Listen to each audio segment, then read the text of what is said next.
I used to think the most dangerous thing in the world was a knife against your throat. I was wrong. The most dangerous thing is a mafia boss who looks at your tears and doesn't see weakness. He sees a weapon waiting to be forged. I never knew he would do that to me. I never knew I'd become the thing his enemies whisper about in the dark. This is our story. The story of the wolf and the ghost. Of how love becomes a war, and how the quietest person in the room can become the most powerful. Want to see how a kingdom of fear is built, one shattered vase and one loyal heart at a time? Subscribe. Dive into the story. And tell me in the comments, where are you watching from? Because this story belongs to anyone who's ever been underestimated. The first time Don Luciano, the wolf, Vittori saw her, she was polishing the marble floor of his grand hallway, weeping silently into a dust rag. Her shoulders shook with the effort of containing it. He almost had her removed for the weakness. Tears were a currency too cheap for his house. But then he noticed the rag. She wasn't just crying into it. She was using it to muffle the sound.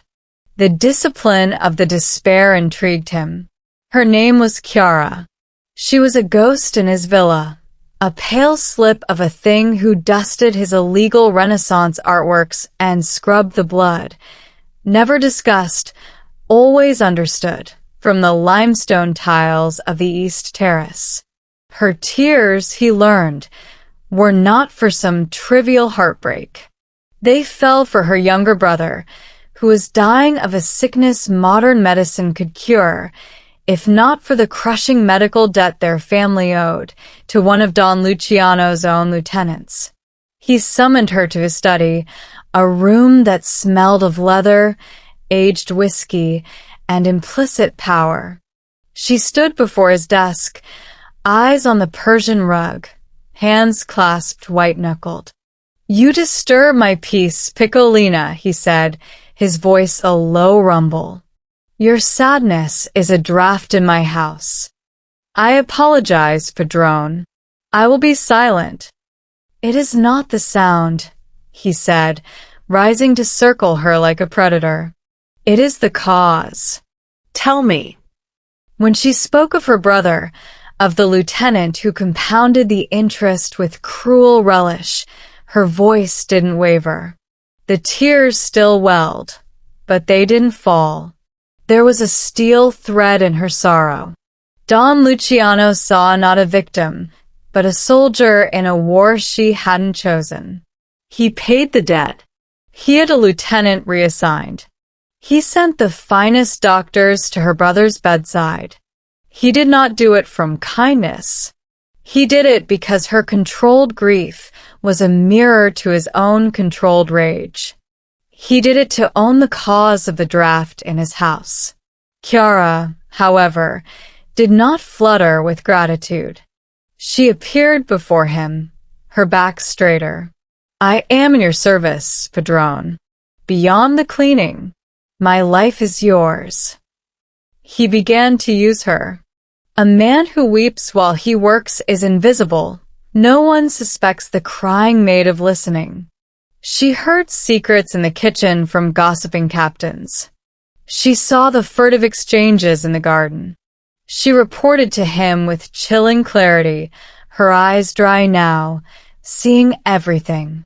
One evening, he found her in the library, not cleaning, but staring at a first edition of Dante's Inferno. A single tear traced her cheek. "Now what?" he asked, not unkindly. "Canto V," she said. "Paolo and Francesca. Amor, siece nullo amato amar perdona." Love, which absolves no one beloved from loving in return. He knew the line that it was about doomed, irresistible love. He stared at her profile, the moonlight silvering her tear. "You cry for fictional lovers?" She turned to him, and for the first time, held his gaze. "I cry because I understand them now." The air left the room. The wolf, who had built an empire on fear and calculation, felt the ground shift. This was not part of the design. The climax came when a rival family, seeing his unexpected weakness, tried to strike. They didn't come for him with guns. They kidnapped Chiara, believing she was just a toy, a point of sentimentality to exploit. When Don Luciano stormed their warehouse alone, a madness upon him that his men had never seen, he found her. She wasn't cowering. She had used a shard of broken glass to cut her bonds and was holding a stolen pistol in a shaking but determined two-handed grip pointed at her captor. The man was laughing until he saw the wolf's face. After the violence, in the deafening silence, Luciano approached her. He gently pried the gun from her hands. She was trembling, but her eyes were dry, burning with a fierce, terrifying light. "You came," she said simply. "You were waiting with a gun," he said, a thread of awe in his voice. "You were not waiting to be saved. You taught me that, Padrone. Nothing is given. Everything is taken." He cupped her face, his thumb brushing away a smudge of blood that was not hers. In that touch, the last of his defenses crumbled. He didn't fall in love with a crying maid. He fell in love with the warrior her tears had concealed, the one who quoted Dante in the face of ruin, who understood the inexorable law of love as a force equal to his own violence. He rested his forehead against hers, there amidst the carnage. "Chiara," he whispered, her name a prayer and a surrender. "Do not cry anymore. The war is ours now." The safe house wasn't safe. It was a minimalist penthouse overlooking the dormant docks, and it felt like a cage. Luciano paced, a shark in a glass tank, while Chiara stood perfectly still by the floor-to-ceiling window, watching the first hint of dawn bleed into the black sky. The silence between them was no longer empty. It was thick with everything that had happened in the warehouse, the confession, the violence, the touch. 2 hours had passed. The adrenaline had burned off, leaving behind raw nerve. "They will know it was you," Chiara said, her voice cutting the quiet. She didn't turn, coming alone. It was a statement, a reckless one. He stopped pacing. It was the only statement they understand. "Touch what is mine, be erased." She finally looked at him, her eyes reflecting the city's distant lights. "I am not a painting or a territory, Luciano. You can't own a person." "No," he agreed, a grim smile touching his lips. "But you can pledge to one, and they can pledge to you. That is older than any syndicate." He walked to the bar, poured 2 fingers of Amaro, and didn't drink it. He just held the glass, watching the liquid swirl. "My consigliera will be here at dawn. He will tell me I have lost my mind." "Have you?" "Yes." He said it without hesitation, meeting her gaze. Sanity was a fortress. You are a breach in its wall. Now the world floods in. A soft chime echoed from a panel by the door. Not the doorbell. A secondary system. Chiara started, but Luciano was already moving, his languid power replaced by lethal speed. He pulled a tablet from a drawer. The screen showed the garage level. 3 black SUVs, no plates, disgorging 10 men in tailored coats. Not rivals. His own. "Your men," Chiara breathed, coming to his shoulder. "My former men," Luciano corrected, his voice cold. "Led by my nephew, Silvio." He smells blood in the water. My distraction. He looked at her, and for a fleeting second, his mask of control slipped, revealing a stark, terrifying truth. He was calculating their odds, and they were bad. There is a service elevator. It goes to the adjacent building's basement. A car is there always. You're coming with me. I will slow you down. They are here for me. To challenge, to contain, or to kill. If you are gone, they have nothing to use. She didn't argue. She reached for the tablet, zooming in on the feed. The third man from the left, in the gray scarf. Luciano looked. Marco, Silvio's right hand. He was the one who brought the espresso machine to the villa last Tuesday, Chiara said, her voice analytical, detached. He spent 40 minutes in the South Wing laundry room with one of the junior housekeepers. He wasn't there for her.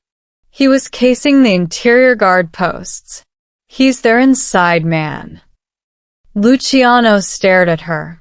In that moment, he didn't see the maid, or the victim, or even the woman he loved. He saw a natural-born strategist, a mind that had been mapping his empire's weaknesses from its very heart. A savage grin spread across his face. The service elevator requires 2 codes, entered 30 seconds apart. A failsafe. He told her the first code. The second must be entered from the penthouse panel once you are in the elevator. I will give them a distraction. When you hear the shooting, you enter the second code and go. What is the distraction? A conversation, he said, straightening his jacket. He walked to a large abstract painting, slid it aside, revealing a wall safe.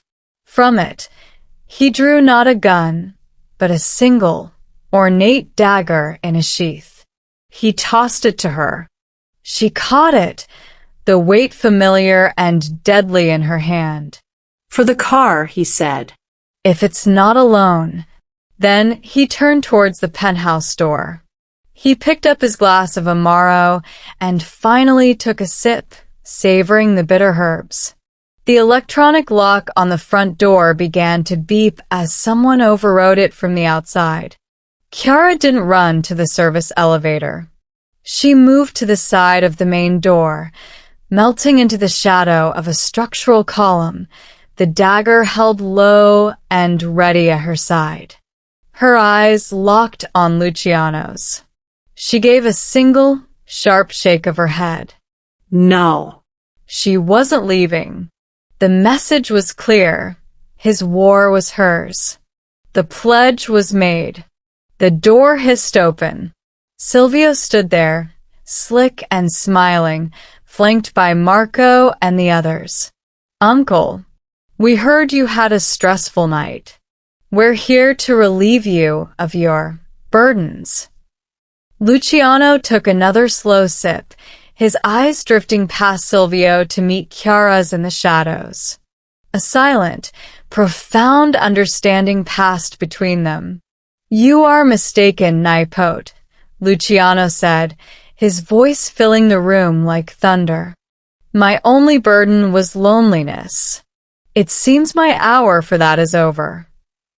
He placed his glass down with a definitive click. Silvio's smile faltered for a second, his eyes darting around the room, looking for the source of his uncle's confidence.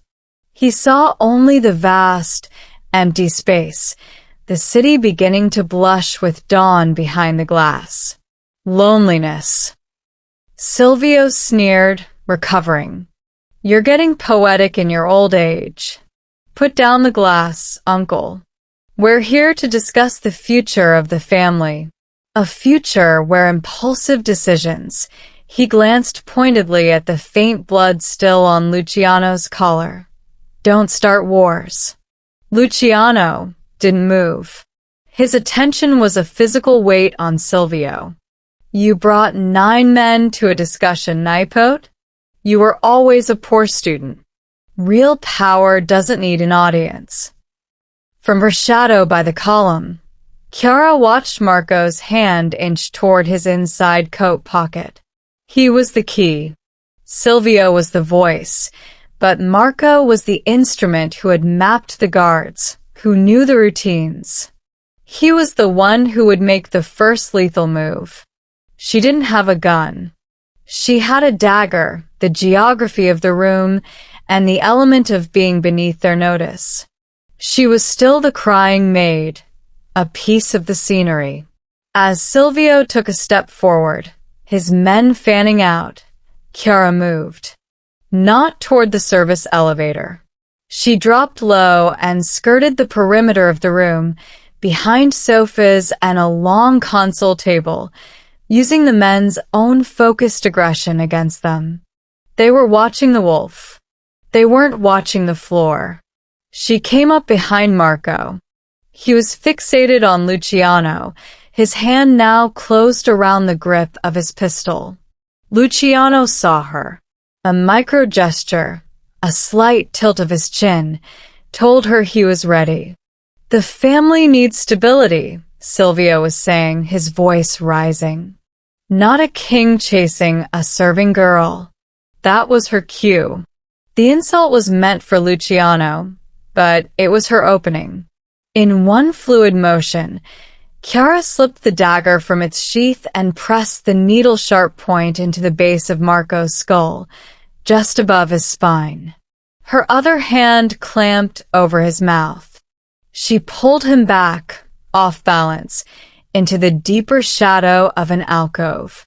The gun, she breathed into his ear, her voice barely a whisper. Slow. To the floor. Or you spend your life as a head on a pillow. He stiffened, shock rooting him for a critical second. Then fear. He let the pistol slip from his fingers. It thudded softly on the plush rug. Across the room, Silvio heard the faint noise. He started to turn. Marco. Your inside man is otherwise engaged, Luciano announced, his voice booming. It drew every eye back to him. He has just realized that my house has eyes in every corner. That loyalty, once broken, has only one price. While Luciano spoke, Chiara acted. She drove her knee into the back of Marco's leg, forcing him down. She kept the dagger pressed, a promise of paralysis. The code, she whispered urgently, for the garage override. The one you gave to the men in the SUVs. Give it to me. Screw you, he gasped. She adjusted the angle of the blade, a millimeter. A sharp, electric pain shot through his nerves. He whimpered against her palm. 5 digits, he choked out. She memorized them. Then, with a swift, efficient motion, she slammed the pommel of the dagger into the precise spot behind his ear. He crumpled, unconscious. She picked up his pistol. It was heavy, alien in her hand. The balance in the room had shifted. Silvio knew it. He couldn't see Chiara or Marco in the dark alcove, but he felt the void where his enforcer should be. Enough of this, Silvio snarled, his hand flashing toward his own weapon. The shot was deafening in the enclosed space. Not from Silvio. Not from Luciano. A vase on the console table beside Silvio exploded into dust. Every head swiveled toward the alcove. Chiara stood at the edge of the shadows, Marco's pistol extended in a two-handed grip, smoke curling from the barrel. Her aim was now on Silvio. Her hands were steady. Her face was pale, but utterly calm. The next one is not for the china, she said. Her voice didn't carry the gravel of threat. It was clean, cold, and absolute. You came into our home. You insult your blood, You will leave now. or you will be carried out. The silence was profound. The 9 men looked from Chiara to their fallen comrade, to Silvio, whose face was mottled with rage and confusion. The calculus had changed entirely. Luciano finally moved. He walked to stand beside Chiara, a king beside his queen. He didn't touch her, but his presence was a shield at her back. You heard the lady, Luciano said, his voice quiet now, which was somehow more terrifying. You have 60 seconds to be gone from my sight. Tell the other families. The wolf is not distracted. He is awakened, and he is not alone. Silvio's defiance crumbled. He saw it, not just a man protecting a lover, but a partnership, a new kind of power. He gestured sharply to his men. They collected the groaning Marco and backed out. The fight drained from them. The door sealed shut. The echoes of the gunshot faded, replaced by the hum of the city and the ragged sound of Chiara's breath. She lowered the gun, her arms trembling now from the aftermath. Luciano gently took the weapon from her. He placed it on the table. Then he turned her to face him. He saw no tears. He saw the aftermath of a storm in her eyes, clear, devastating, and strong. You shot a vase, he said. I was aiming for his shoulder, she replied, her voice thin. I missed. A laugh, rough and real, broke from Luciano's chest. He pulled her into him, and she buried her face against his shoulder. The tension leached from her frame. You are a terrible shot, he murmured into her hair. But you are a brilliant tactician. And you are mine. Outside, the sun crested the horizon, flooding the penthouse with our three's brutal, beautiful light. The war wasn't over. It had just found its true front line, the two of them, standing together in the wreckage. The farmhouse was a dusty, forgotten thing, smelling of old hay and dried herbs. It belonged to a retired, loyal shepherd who asked no questions. Luciano paced the main room's creaking floorboards, a satellite phone to his ear, his voice a low, continuous rumble of Italian. He was mapping his crumbling empire, district by district, learning which bastions had fallen to Silvio's persuasion and which held firm. Chiara sat at a rough-hewn table, Marco's pistol disassembled before her. She cleaned each part with a methodical, focused intensity she'd once used on Silver. Her tears were gone, burned away in the penthouse's gunpowder air. Now, there was only a cold, clarifying fury. The Connie docks are with us, Luciano said, hanging up. But the downtown casinos are split. Silvio is promising a return to traditional values. No more emotional distractions. He glanced at her. She didn't look up. He's framing it as you going soft. The kidnapping was his proof. My existence is his primary exhibit.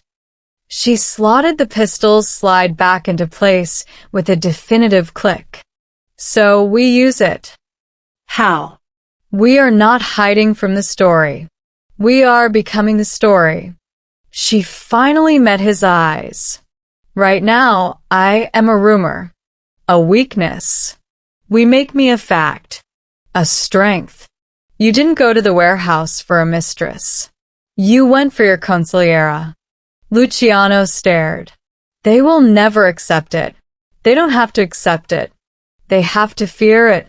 They have to believe that the girl who knows where all the bodies are buried, literally, in some cases, from polishing the mausoleum, now has the ear and the gun of the king.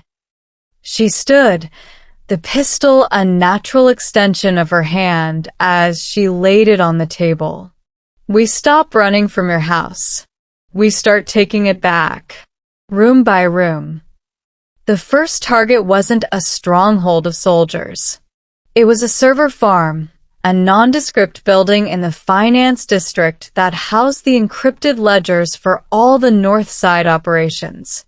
Luciano's master codes had been revoked, but Chiara remembered things. As they watched the building from a stolen delivery van, she recited, "The head of security is Alberto.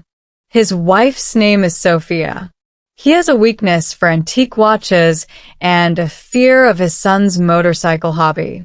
He logs in at 5:15 a.m. every day to run a systems check before the techs arrive." Luciano looked at her, a newfound reverence in his gaze.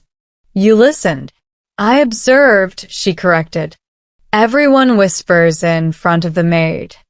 At 5:10 a.m., Chiara, wearing the uniform of a boutique coffee courier, approached the security entrance. She held a tray with 2 espressos and a paper bag. When Alberto buzzed her in, looking irritated, she smiled vacantly. "For the night team, sir." "I didn't order," he began.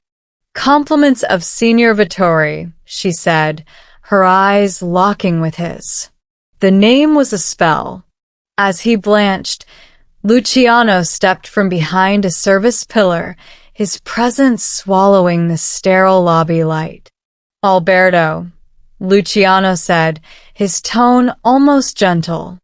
"We need to discuss your son's new Ducati and your continued employment." 20 minutes later, they had full system access. As Luciano downloaded ledgers and transfer logs, Chiara stood guard. She watched Alberto, who sat slumped at his console. "You chose the wrong side, Alberto," she said quietly. "But today you can choose again. Silvia will discard you. The wolf remembers loyalty, even late loyalty." It wasn't a threat. It was a colder, more potent thing, a diagnosis and a prescription. Alberto nodded, his will broken not by violence, but by the sheer, terrifying precision of their knowledge. Their next move required muscle, not just data. They needed a crew that was loyal not to the institution, but to the man. That led them to a fortified winery in the hills, owned by Donatella the Black Vine Rossini. Donatella was a legend, a former rival, then a reluctant ally, and once, long ago, something more to Luciano. She received them in her barrel room, surrounded by the scent of oak and fermenting grapes. She was a handsome woman in her 60s, with iron-gray hair and eyes that missed nothing. "Luciano," she said, not rising from her chair. "They say you've been tamed by a kitchen mouse." Her gaze swept over Chiara, assessing, dismissing. "They say you've gone soft, making Brunello instead of blood," Luciano countered, a ghost of an old smile on his lips. Donatella laughed, a rich, dark sound. "Why should I stir my pot for your spilled soup?" Chiara stepped forward. "Because Silvio is a modernizer. He doesn't respect the old territories. He sees your vineyards as a logistics hub for his new Balkan routes. He has a memo. I read it while dusting his father's study." The room went still. Donatella's playful mockery vanished. "Show me." Chiara didn't have a paper. She recited it, verbatim, including the projected revenue streams and the plan to muscle Donatella into a joint partnership. She had the mind of a savant for details overheard. Donatella listened, her face a stony mask. When Chiara finished, the older woman turned to Luciano. "Where did you find this?" "She found